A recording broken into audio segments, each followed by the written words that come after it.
आज वो उनको जो भी टीम है उसमें सबसे विश्वसनीय माने जाते हैं। चाणक्य टुडे का आया है, उसने 51 सीटें दी है भाजपा को, और वो एक्सिस माई इंडिया के उसने 50 सीटें दी है।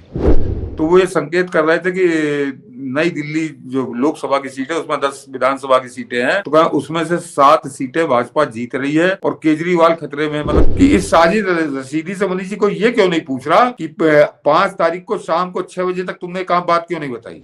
इसकी राजनीति जो है बिना अपने आप पलीता लग जाएगा, निश्चित मानिए। राहुल गांधी की राजनीति यहीं से स्वाहा। अगर सर तमाम एग्जिट पोल, अब तो 2 और एक भरोसेमंद एग्जिट पोल ने कह दिया कि 50 पार है बीजेपी। तो मेरा मानना है कि इसका मतलब एग्जिट पोल संभवतः हिम्मत नहीं दिखा पा रहा है। जिस ढंग का माहौल है केजरीवाल के खिलाफ, उससे लग रहा है कि हो सकता है 60 पार भी चली जाए। कहना मुश्किल है, लेकिन इतना साफ दिख रहा है कि केजरीवाल की सरकार नहीं आ रही। केजरीवाल तो मुख्यमंत्री नहीं बनेंगे, पहले से भी था। इस पे तो हम लोग चर्चा कर चुके। ऐसा होता है तो दिल्ली का ये परिणाम देश के लिए कितना राजनीतिक बदलाव को आप किस रूप में देख रहे हैं? ये दिल्ली देश को किस रूप में तैयार करता हुआ दिखाई दे रहा? पहले तो मनीष जी, जो आपने कहा कि ऐसा लग नहीं रहा, हो नहीं सकता कि 60 आ जाएंगी, 50 आ जाएंगी, तो ये बहुत लोग कह रहे हैं। आज मैं किसी एक खैराती को भी देख रहा था, उसका नाम नहीं लूंगा, वो भी कह रहा था कह 62 सीटें आई थी पिछली बार, 62, अब की एकदम से कैसे 20 हो जाएंगी, कैसे 22 हो जाएंगी, वो इस बात पे लगा हुआ था। तो और बाल पक चुके हैं उसके, वो भी बड़ा पुराना है, मतलब उसको मुझसे बड़ा ही होगी उसकी उम्र, और वो बिल्कुल अड़ा हुआ था कि जिसकी 62 सीटें आई उससे पहले 67 सीटें आई, तो अब वो 22-25 कैसे आ जाएंगी, ये हो ही नहीं सकता, बहुत घटेगा, 42 आएगा, 35 आएगा, इस तरह बातें वो कर रहा था।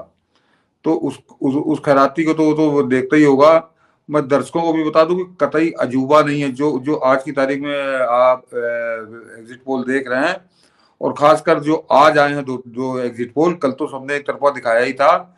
आज वो उनको जो भी टीम है उसमें सबसे विश्वसनीय माने जाते हैं। चाणक्य टुडे का आया है, उसने 51 सीटें दी है भाजपा को, और वो एक्सिस माई इंडिया के उसने 50 सीटें दी है। इनको सबसे विश्वसनीय माना जाता है फिलहाल आज के जितने एग्जिट पोल करने वाले हैं।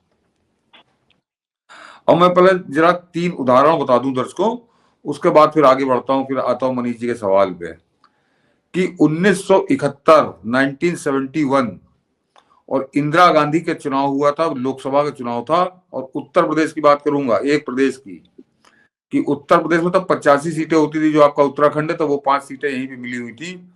तो 1971 में 85 में से 77 सीटें इंदिरा गांधी जीती थी, कांग्रेस 73 सीटें इनकी थी, 4 सीटें कम्युनिस्ट पार्टी थी, वो उनके साथ ही गठबंधन करके लड़ा रही थी।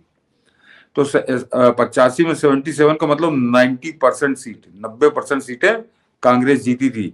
और ये बता दूं कि 62 में 70 में जो 62 जीता था केजरीवाल, तो वो 90% नहीं था, वो 68% था, 2% कम, उससे 2% ज्यादा से 1971 में इंदिरा गांधी जीती थी। और उसके बाद जब चुनाव हुआ 1977 में, तो इंदिरा गांधी को एक भी सीट नहीं मिली थी, वो 85 की 85 सीटें वो हार गई थी। तो वो जो बैठा था, जिसके बाल पक गए हैं, बता रहा था कि नहीं नहीं नहीं, ये हो ही नहीं सकता, 62 सीटें कितना कम होगा। तो वो अभी 8 तारीख को समझ में आ जाएगा। और एक और मनीष जी बताता हूँ कि 1985 इसी केजरीवाल की तरह एक आदमी आया था, और उसने ऐसा घुमाया था कि पूरे प्रदेश को उसने घुमा दिया था। वो था आसाम। 1985 में असम गण परिषद बनी थी छात्रों की, और वो 126 में से 92 सीटें जीते थे, 126 में से 92 सीट्स उनको मिली थी, यानी करीब 73-74% सीटें वो जीते थे। और जो उसके बाद जब 1991 का चुनाव हुआ, तो उनकी सीटें जो 92 थी घटकर रह गई थी 19। तो जो पासा पलटने में देर नहीं लगती। और आज जो मैं प्रदीप गुप्ता को सुन रहा था, तो उसने सारी लोकसभा एक एक सीट का अलग वो किया, तभी उन्होंने एक दिन बात किया है।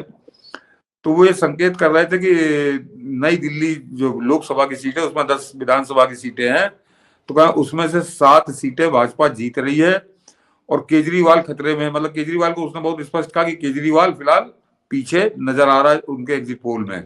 तो केजरीवाल के हार का मतलब बताता हूं कि केजरीवाल, आम आदमी पार्टी कुछ नहीं है, आम आदमी पार्टी का चेहरा ही केजरीवाल, केजरीवाल माने आम आदमी पार्टी और आम आदमी पार्टी माने केजरीवाल। और मैं 1977 मनी जी लोकसभा, फिर आपको पुराने इतिहास में ले जाऊंगा। ये बड़ा मशहूर किस्सा है कि मनोहर श्याम जोशी जो उस समय हिंदुस्तान के संपादक हुआ करते थे, वो उत्तराखंड के थे संभवतः, और वो तब इस तरह से आपके जो ईवीएम की वजह से आपको शाम तक सारे रिजल्ट आ जाते हैं, तब मनीष जी को ध्यान होगा या मनीष जी के पिताजी को ध्यान होगा कि उस समय जिस समय हाथ से गिना जाता था तो 2-2 दिन तक रिजल्ट आया करते थे, 2-2 दिन। याद है सर, याद है ना, 2-2 दिन तक चलते थे। टेलीविजन पे पिक्चरें दिखाई जाती थी, उन्हीं के बीच बीच में रिजल्ट बताया जाता था, ये सिस्टम हुआ करता था। तो मनोहर श्याम जोशी ने संभवतः शायद खुद लिखा या किसी नेता का मैं पढ़ रहा था कि मैं उनके साथ कार में सफर कर रहा था, और जब घंटे भर बाद वाला बुलेटिन आया तो उसने बताया कि केसी पंत नैनीताल से पीछे चल रहे हैं, 40,000 वोटों से वो पीछे चल रहे थे। तो कहे मनोहर श्याम जोशी मेरे बगल में बैठे थे, उन्होंने कहा कि इसका मतलब उत्तर प्रदेश में कांग्रेस को एक भी सीट नहीं मिलेगी।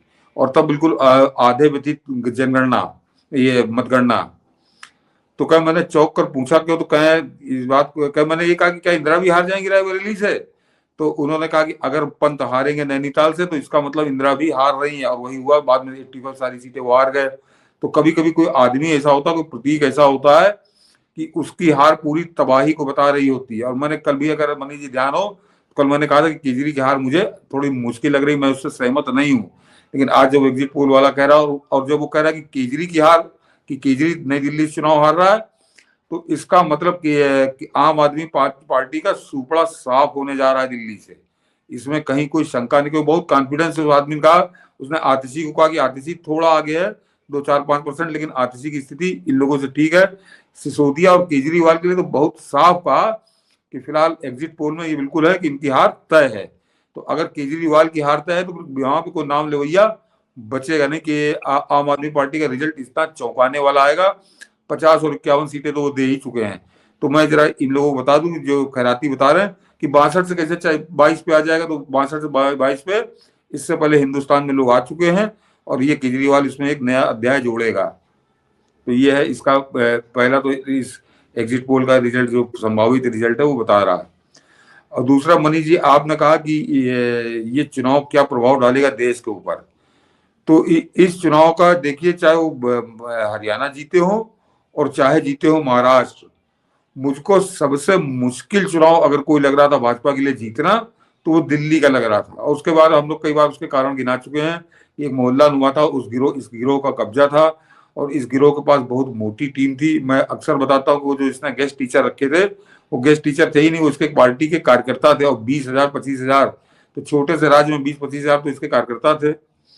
तो और बड़े सॉलिड तरीके से, और इसके साथ एक लॉबी काम कर रही थी, जो इंटरनेशनल लॉबी थी, वो इसके लिए काम करती थी। वो कभी हम लोग चर्चा करेंगे, अभी तो इस पर बहुत चलेगा। तो इसको हराना बड़ा मुश्किल लग रहा था। लेकिन जो भाजपा का एक संदेश बड़ा प्रचलित हुआ हरियाणा में या महाराष्ट्र में कि बटोगे तो कटोगे और एक रहोगे तो सेफ रहोगे, तो वो मैं पब्लिक के लिए नहीं कह रहा हूँ। ये दिल्ली के बाद ये नारा जो है पूरी तरह से सही साबित किया भाजपा और आरएसएस ने, कि मनीष जी याद करिए कि ये बटोगे तो कटोगे या एक रहोगे तो सेफ रहोगे। जनता से ज्यादा तो ये संदेश जो है ये आरएसएस और भाजपा के लिए है कि लोकसभा का चुनाव जब था तो बिल्कुल बटे हुए थे, और कैसे कटे सबने देखा है।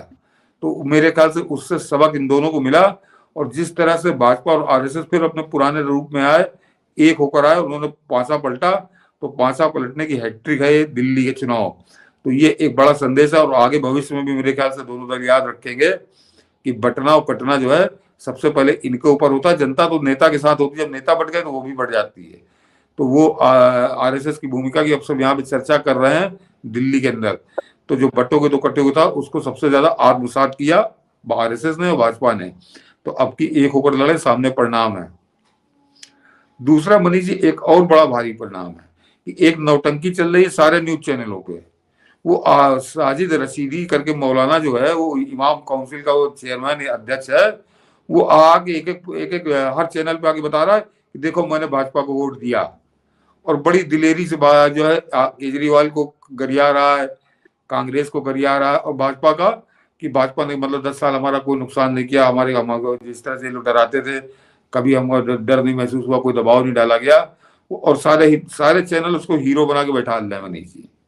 जो अलतकैया इनके यहाँ इस्तेमाल होता है, ये अलतकैया है। ये अभी मैं समझा दूंगा आपको कि इस साजिद रशीदी से मनीष जी को ये क्यों नहीं पूछ रहा कि 5 तारीख को शाम को 6 बजे तक तुमने काम बात क्यों नहीं बताई।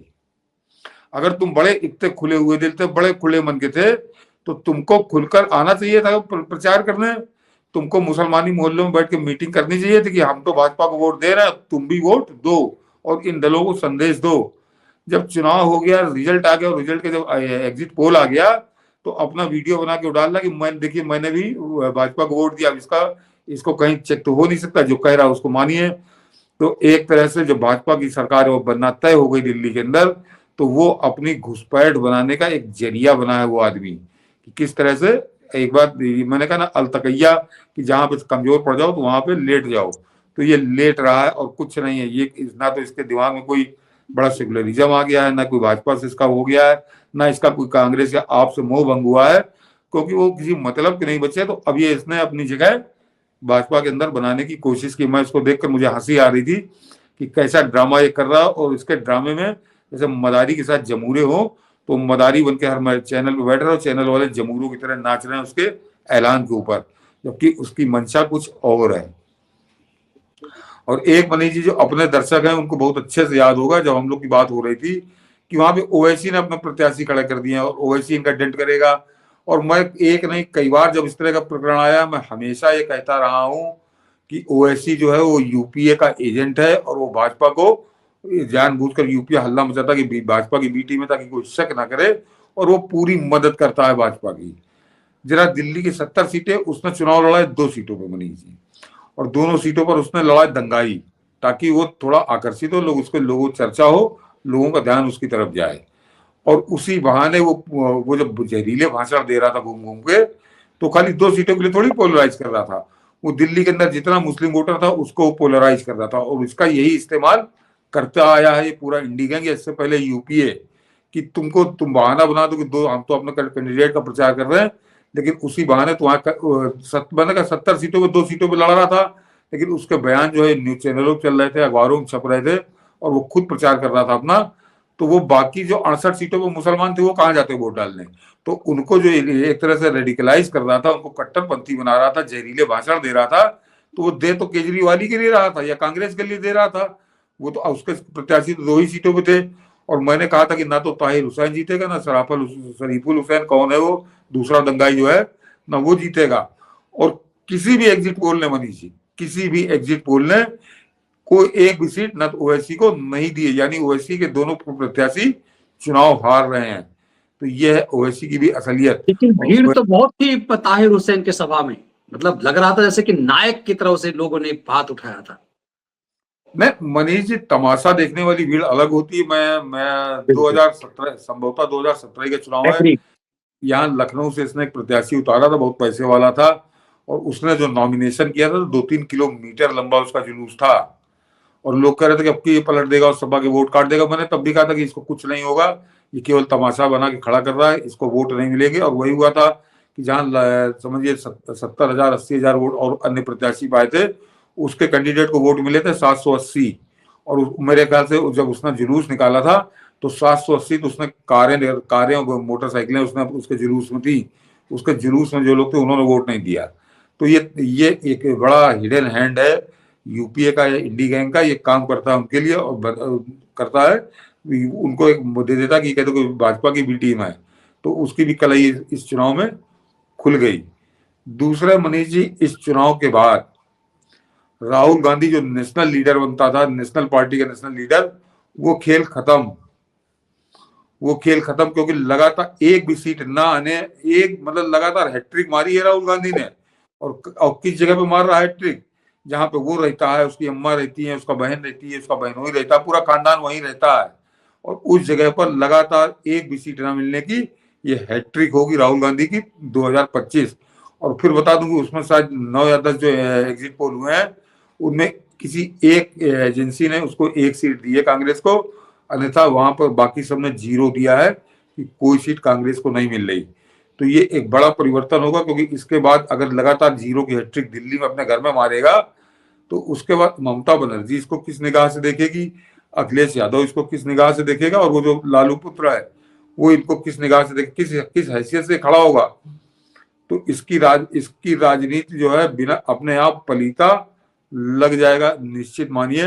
राहुल गांधी की राजनीति यहीं से स्वाहा, अगर जो परिणाम एग्जिट पोल बता रहे हैं। और उसी के साथ साथ इस हिंदुस्तान में 11 साल पहले एक कैंसर पैदा हुआ था, उस कैंसर का भी ऑपरेशन इस जीत के साथ हो जाएगा, और उसका नाम है केजरीवाल।